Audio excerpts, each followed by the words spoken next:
was designed by a company called Musco Lighting. They're located in Iowa. And they're designed in such a way that should a driver spin out during one of our nighttime racing events, can't find him or herself staring directly at that 2001 light box, they're not going to be blinded. And that's because it's all done with mirrors. There's a mirror configuration in the back of each of those light boxes. It reflects the power and brightness of that 2000 watt bulb. It's still plenty bright, but not blinding to the drivers should they find themselves staring directly into it. Folks, this is the largest outdoor sports light display in North America. At a then cost of over $5 million. Again, that was in 1998. It's like $5 million today to try to put lights around the speedway. Number one, you probably wouldn't get very far. And number two, if you did, they probably wouldn't be very bright. One more time for the shuttle, folks. I apologize for being dark. You didn't get lights on board today. Take a look at some of the pictures as we go through.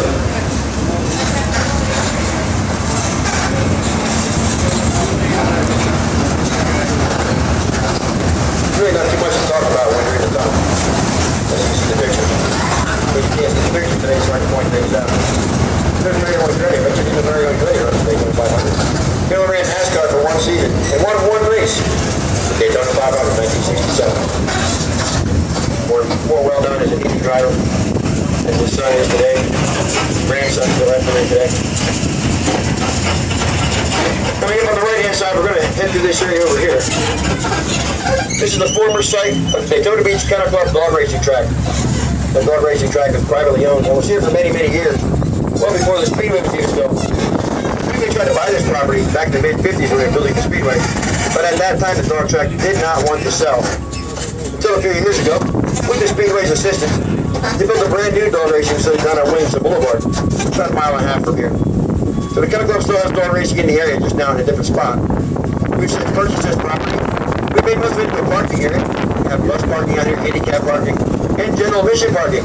So if we get here early enough, get a free place to park right in front of the grandstand. All this, what you see going on right here, is a little part of the project called Daytona Rising. I'm Joey Chipwood III, the president of Speedway. I want to tell you a little bit about that Daytona Rising project. So I'm going to turn him over to you right now. Let him talk about the project. Joey Chitwood, the president of Daytona International Speedway. Hi, this is Joey Chitwood, president of Daytona International Speedway. Thank you for joining us today on a tour of the World Center of Racing. You chose an exciting time to visit Daytona. Our front stretch redevelopment project, dubbed Daytona Rising, reimagining an American icon, is underway. We officially broke ground on July 5th, 2013, and this historic project, which is expected to cost between $350 and $400 million, is targeted for completion in January 2016 in time for the 54th Rolex 24 Daytona and the 58th Daytona 500. Daytona Rising is driven by our commitment to provide you with a world-class experience. Once completed, Daytona's new front stretch will blend the modern amenities that today's sports fans demand with the heritage that you expect from Daytona. Every seat on Daytona's famed front stretch will be replaced with wider and more comfortable seating. The stadium will also feature upgraded ticket gates and entrances, 40 escalators, 10 elevators, and 11 football field-sized fan entertainment areas with new and additional restrooms, concessions, and merchandise locations. The central fan entertainment area, known as the World Center of Racing Zone, celebrates the history of Daytona International Speedway and its many unforgettable moments throughout more than 50 years of racing. Through this redevelopment, we will reduce seating capacity by nearly one-third of our current capacity. Given this, current account holders will be given top priority in selecting their new seats for the 2016 events. If you are not a current account holder but would like to attend an event in 2016, we encourage you to purchase tickets for an upcoming event now or add your name to the waiting list located online at DaytonaRising.com. Throughout construction, we'll continue to hold our regularly scheduled events. There will be many updates and exciting milestones along the way, so check back in with us often online at DaytonaRising.com or follow us on Twitter at DISUpdates. As you complete your tour, I leave you with a couple of interesting tidbits about Daytona Rising. The front stretch grandstand structure is almost a mile long, and as our architects developed the new design, they had to take into account the natural curvature of the Earth, which created a difference of 7 inches between turn 4 and turn 1. And the amount of steel used to rebuild the front church grandstands represents approximately 1% of the annual steel production in the United States. I'd like to personally thank all of our race fans who supported Daytona International Speedway throughout the years. You've helped to make this a special place and provide us with the opportunity to embark on this journey to create an even better experience for you. Alrighty, I guess he's done, right? Hard to hear from him. Remember that left-hand side, that big glass building you see over there? That's called the IMC. That's the International Motorsports Complex. That's the headquarters of Nascar. It's where the headquarters of International Speedway Corporation is located. And the headquarters for Daytona International Speedway. It also houses the headquarters for the Grand Am Series, racing series. That building is a LEED certified building. We're a LEED award for that. LEED stands for Leadership in Engineering, Environmental Design. Got a nice award for that.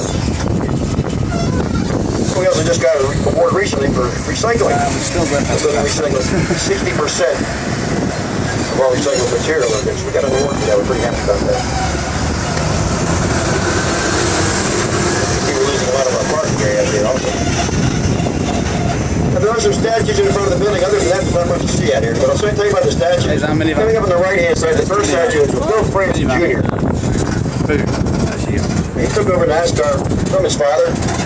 He did a pretty good job. He took it from the local southern sport that he used to be and took it into the national attention.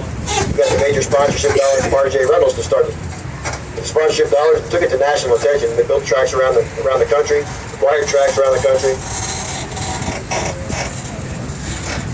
Made a lot of money for NASCAR. Another statue coming up on the right-hand side is Dale Earnhardt Sr. Now, believe it or not, folks, but Dale Earnhardt Sr. is the winningest driver at Daytona. He won more races here than any other race car driver. 34 races to be exact. Unfortunately, he only won that Daytona 500 one time. One more statue coming up on the right. That's Bill France Sr. and his wife, man. Bill France Sr. is one of the co-founders of NASCAR. And he also founded International Speedway Corporation. They're the parent company of Daytona International Speedway and about 12 other tracks around the country that they operate and manage now. It's become a big organization.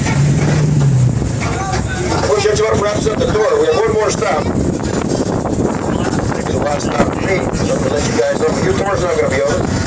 We're going to go see the winning car, which is Daytona 500. Jimmy Johnson won that race this year. The number 48 Chevrolet is on display inside the tour building.